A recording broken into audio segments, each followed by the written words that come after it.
Welcome everyone to the photo gallery. I'm so glad you all came.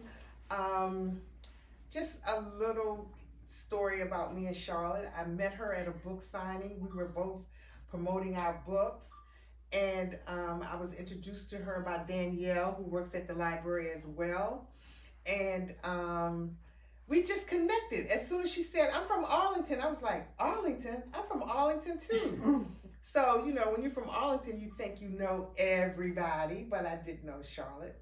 And so I said to her, "I have a little gallery. If you're interested in having a book signing at my gallery, let me know." And she said, "Oh, yeah, I want to do it." And so she came by, she saw the gallery, and we've been friends ever since.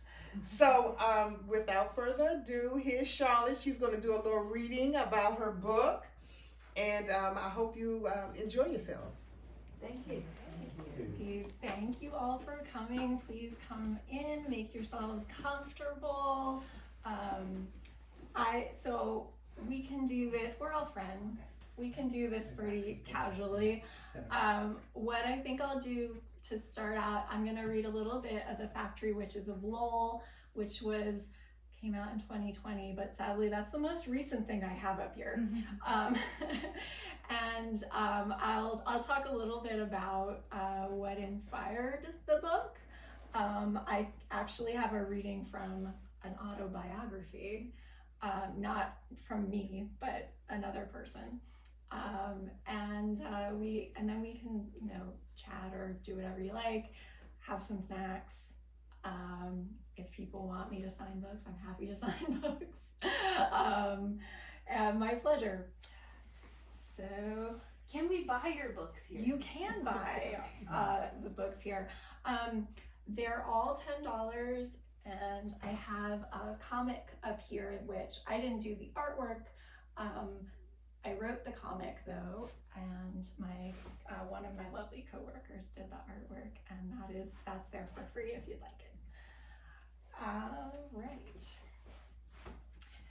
So I think I'm going to start us off at the very beginning, and this is chapter 1 of the Factory Witches of Lowell, The Footloom.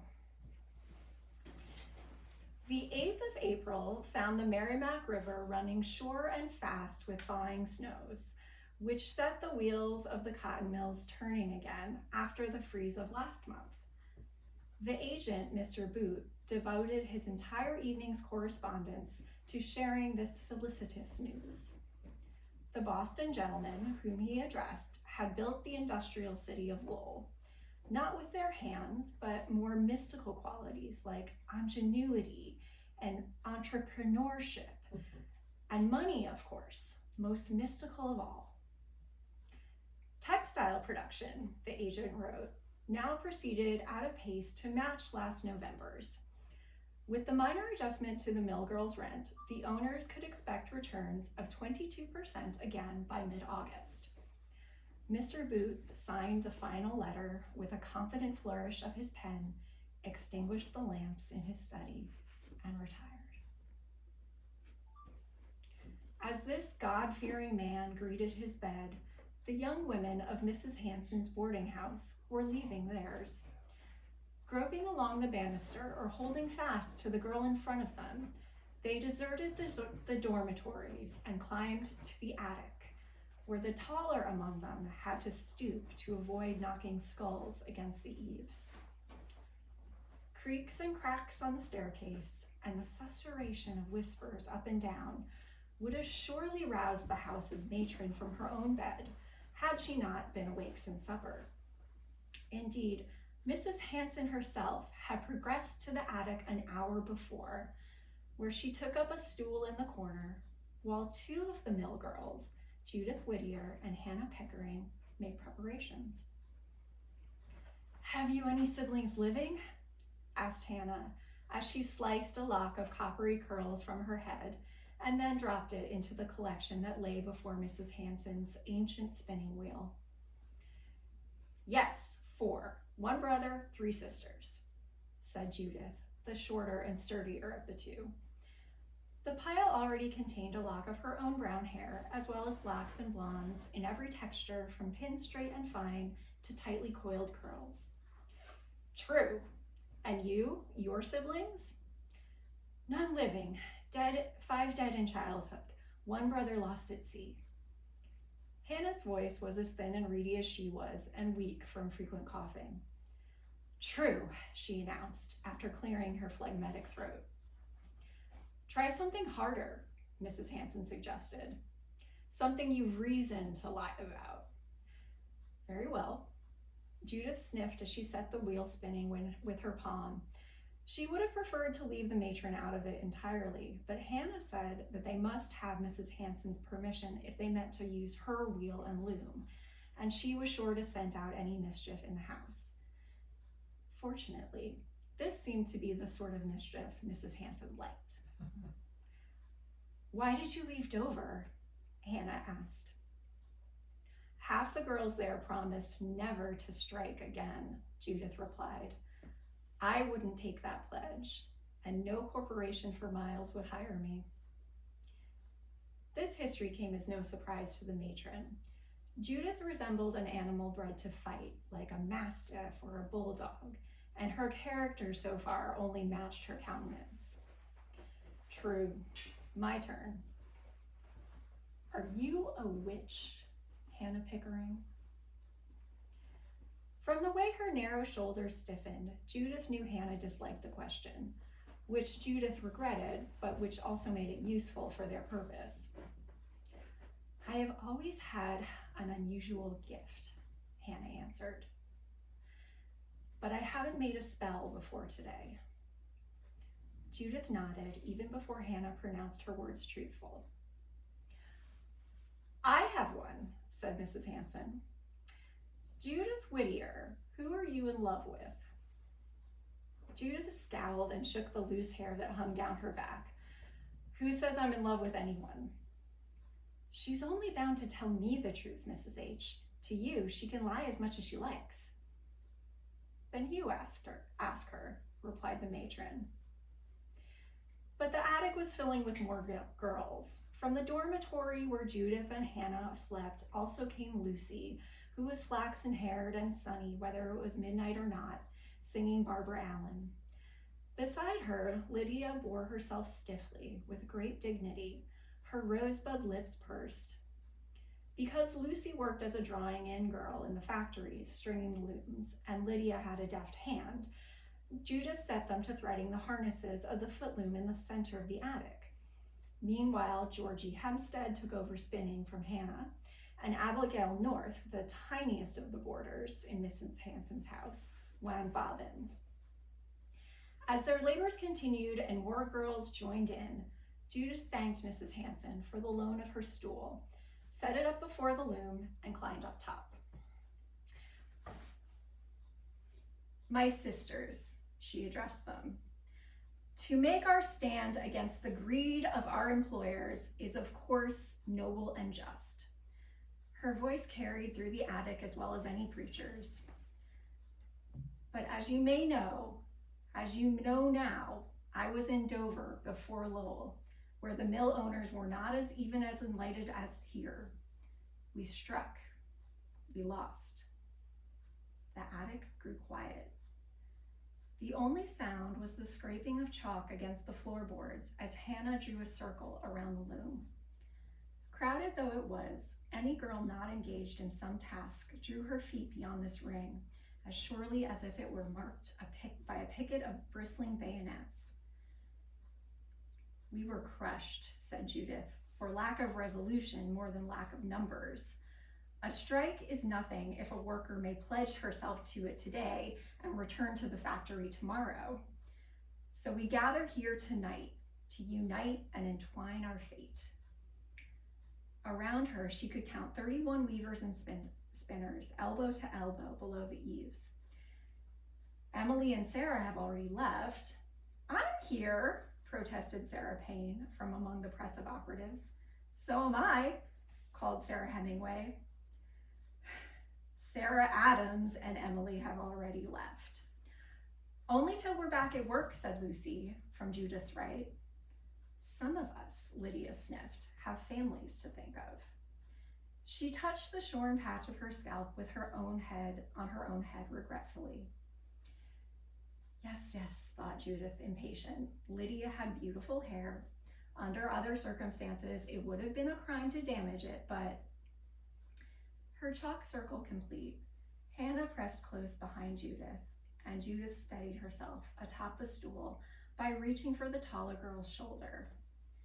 The assembly of mill operatives would listen to her if she spoke with assurance. When we strike, we are thinking of our families. All of us are sisters of the mills, or soon we will be. Lydia had not finished. And you're sure this kitchen magic will do the job? Kitchen magic has its uses, Mrs. Hanson called from the corner.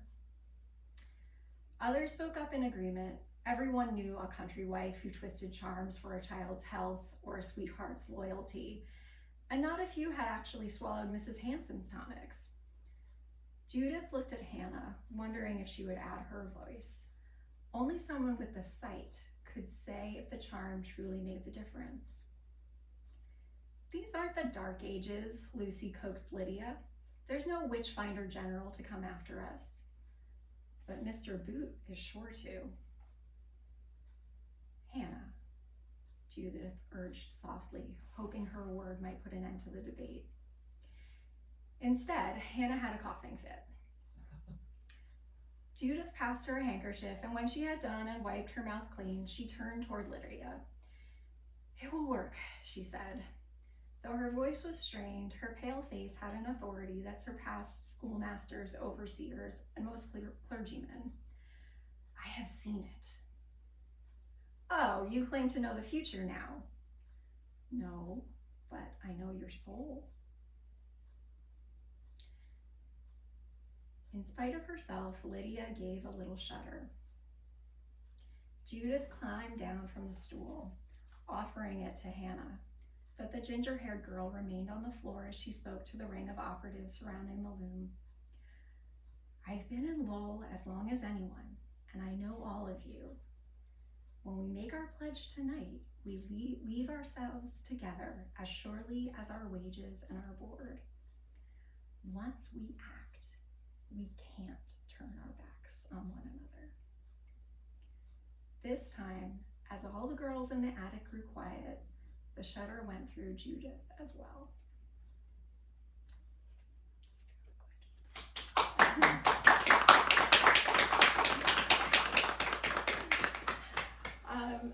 So that is the opening of the Factory Witches of Lowell, which is, I would say, my most successful book and the highest pitch of literary heights that I have reached so far.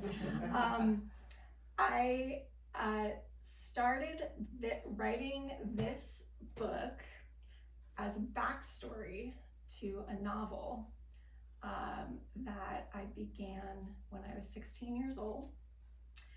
And I had this really great idea that I was gonna write about imaginary stuff, but like in our world, because all of the fantasy that I had written or that I had read at that point took place in like somewhere far, far away, or you had to take a magical wardrobe to get there, or it happened so far in the past that no one alive even remembers it. And I didn't know that there was like a whole subgenre of fantasy called urban fantasy that takes place in the here and now. But I thought I was like really cool because I was gonna have this book that took place in a world like ours, but there would be vampires and fairies and magic. And it took me about a year to write that first novel. And when you're 16 and you do something like that, you get a lot of positive attention from teachers and parents and adults who think like, wow, you might have something here. But nobody in the publishing world thought I had something there. And so many years later, I was still working on that novel and still trying to figure out how to make it something special. And I had this like little insight because I'd been to like so much college in the intervening years and so much grad school, and I read so many academics and I was listening to a podcast, and it wasn't even a podcast. It was a recording of a lecture by a man named David Harvey, and he was talking about Das Kapital by Karl Marx, and he was describing the labor theory of value and how when a person makes something, that the value that that thing has comes from the fact that that person made it. They put a little bit of themselves into it. And now you have this thing that actually costs money, or you can trade, or you can bring to a marketplace. And I thought, oh, that's the thing that I've been trying to describe in this book I'm writing. That's the magic that I'm trying to get to. The fact that we put a little bit of our own substance and our own souls into the stuff that we make and create. So I was like, all the bells were going off, and I was like, aha, that's what I'm trying to write about. And I saw, as I was strolling through markets and places to sell writing, that there was an anthology called Long Hidden, which was, they were looking for fantasy stories. They were looking for historical fantasy stories that came from a perspective that didn't often get front-loaded, often didn't get the spotlight. And I thought, I can use that to tell the backstory of this novel I'm working on, because I need to do like some sort of labor story from back in the past. And then I thought, oh, I know exactly the story that I'm going to tell. And it's going to take place in 1836, and it's going to take place in the textile mills, because I had heard this little piece of this autobiography, and it was performed by none other than Marissa Tomei in Voices of a People's History of the United States. So this young woman, she worked in the textile mills in Lowell, Massachusetts. And then as a mature woman, she wrote a biography about her experience. And she talks about 1836. My own recollection of this first strike, or turnout as it was called, is very vivid. I worked in a lower room where I had heard the proposed strike fully, if not vehemently, discussed. I had been an ardent listener to what was said against this attempt at oppression on the part of the corporation, and naturally I took sides with the strikers. When the day came on which the girls were to turn out, those in the upper rooms started first, and so many of them that left our mill that at once it was shut down. Then when the girls in my room stood irresolute, uncertain what to do, asking each other, would you or should we turn out? And not one of them having the courage to lead off, I, who began to think that they would not go out, after all their talk, became impatient and started on ahead, saying with childish bravado, I don't care what you do. I am going to turn out, whether anyone else does or not. And I marched out, and I was followed by the others. As I looked back at the long line that followed me, I was more proud than I have ever been since at any success I may have achieved. So I heard that, and I was like, this girl's pretty cool. I really like this. I've got to learn more about this story. How old do you think she was when she did that? 16. She is 11. Wow. Even better. Yes. So I was like, I got to learn more about these girls in these mills. So I started reading. It's actually a really well attested part of American history. So Harriet wrote this book. Her mom, Mrs. Hanson, appears in the Factory Witches as the boarding house matron. She had another good friend who wrote an autobiography, And the young women themselves actually had 2 newspapers that they wrote while they were working in Lowell. And these things included stuff like poems and short stories and songs, and also just like news and opinions and all kinds of things about what working there was like. And you can go to Lowell, Massachusetts and tour one of the mills that is still there. It is still operational, although it's not commercially viable. They just do it as a tourist attraction. And you can also tour the boarding house, one of the boarding houses that they lived in, and see what their life was like. So that, all of that, because it was so well attested and there was so much material to work with, it made it like the perfect thing for, as far as I was concerned, to write a story about. So I'm writing this story, but there was a problem. I just want to read you one other little passage. It is hardly necessary to say that, so far as results were concerned, this strike did no good. The dissatisfaction of the operatives subsided or burned itself out, and though the authorities did not accede to their demands, the majority returned to their work, and the corporation went on cutting down the wages. So their strike did not succeed. And then I thought, like, well, I'm an author. I'm writing fiction. I can have happen whatever I want to have happen. So in my version of this story, I was like, right. And then, oh, right, I'm writing this because I want to like figure out magic. So I combined the magic that I was writing about with the strike, and found a way to write them a successful strike that led to something more. And that's where we are today. So this came out in 2020. It was, as you may remember, 2020 was kind of a weird year.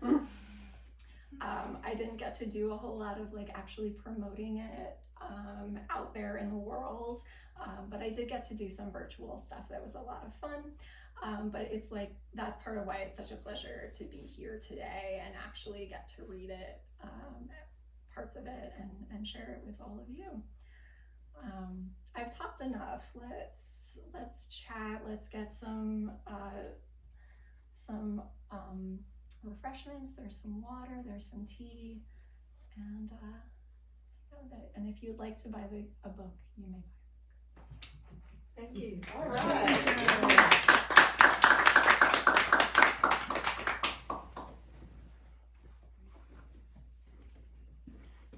Are you taking questions? I can take questions. Take questions. So we're only on chapter 2, as I've said, effective. But you sound very knowledgeable about the looms. Like I was reading descriptions of the looms, and I thought, wow, like the idea of having, if I had to write this myself and like understand what all these parts are, it seemed very intimidating. Like how did you just like watch a million YouTube videos and figure it out, or like? Wow. I did watch some YouTube videos. I also, I was more reading, like reading and looking at diagrams. Yeah. I don't remember, like, if you ask me any questions about it now, it's like, I'm like, no, that is not information that I need anymore. I wrote that part of the book, it's done. Like, I mean, I did things like looking up what warp and weft are, like, so many times to get it right. But I mean, that's so, it's all written down. People who actually knew what they were doing wrote it down, so you can find it. I felt kind of sorry for Mr. Bone. He thinks he's being a great patron of these women and helping them along and ensuring their spiritual lives are pristine. And I kind of would have liked to know more about him. Well, he's a real guy, and you can learn more about him. But yeah, as far as his portrayal in the book, I think he's the one character that I tried to actually write accurately. He grew up he spent like a lot of time in England, and he saw the textile mills there, and they were just horrific. So if you like are familiar with North and South, Gaskell. the Gaskell novel, or some of these other things, like as bad as things were in New England, they were even worse in England, in the north of England, for the textile workers.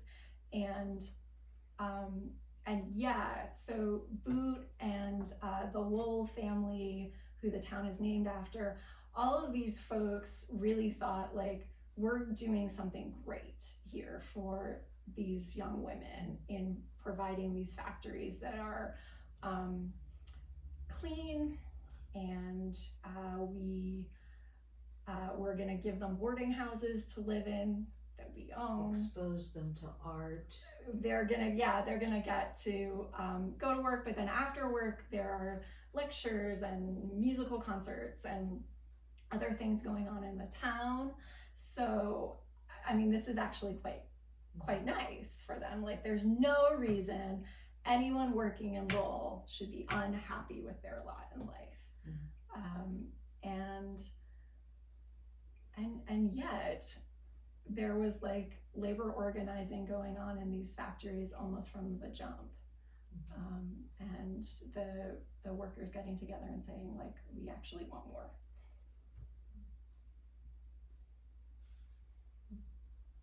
But I love Mr. Boot. I loved reading Mr. Boot. Well, that was great. We got a question in the back. Okay. Would you be willing to say anything about Fire and Locket or Amazing Animals? Yes, I would love to. Thanks for asking. Fire and Locket is a novel that I wrote. I started it in college. It's about two sisters. They have a great aunt who's a witch, and she dies. And she leaves them some stuff. Among the stuff that she leaves behind, a locket. And one sister takes it, wears it, likes it, no big deal. And her younger sister says, there's something up with this locket. I don't like the way you're acting. And at the same time, they're invited by their great uncle that they've never met before to come visit him in a magical town.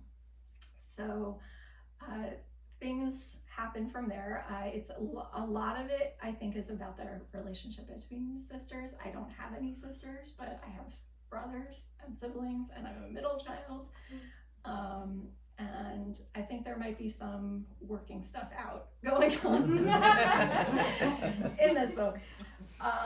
Also, some of my readers have noticed a certain similarity between the villain of Fire and Locket and the villains of the Factory Witches of Lowell, but that wasn't anything that had occurred to me at the time of writing it.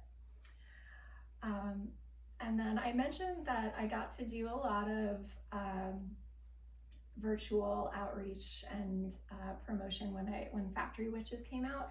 I got to be on a bunch of podcasts, but the very first podcast that I was ever on was for this little book. This is an anthology of short stories about the relationship between human beings and other animals. So every single story is very different.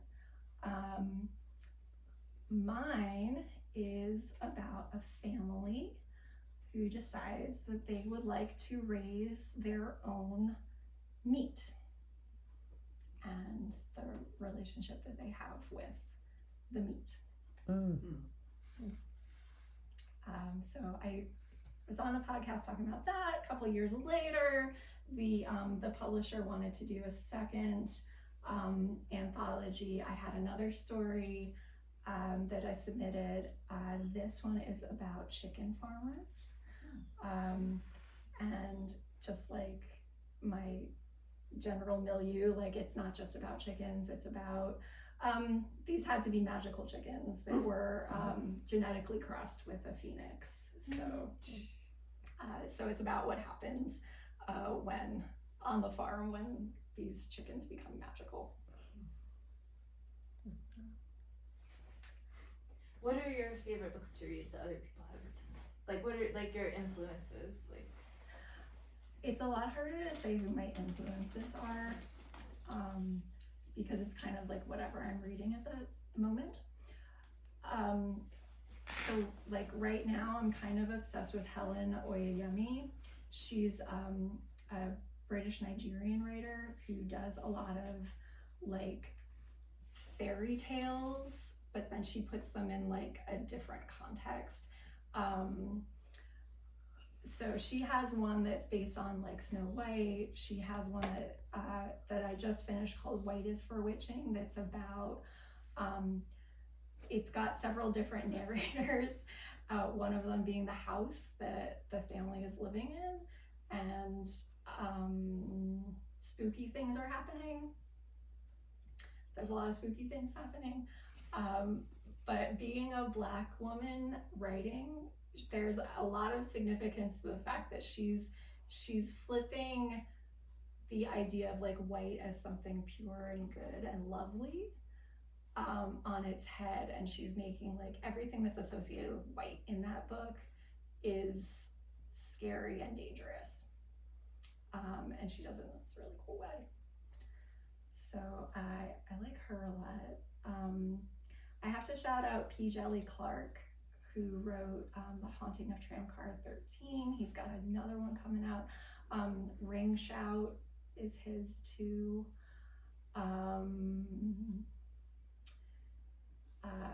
But that's just because we were in the same writing group together. And then I would like to read a lot of nonfiction, histories, cultural studies. I'll think of a million more authors. All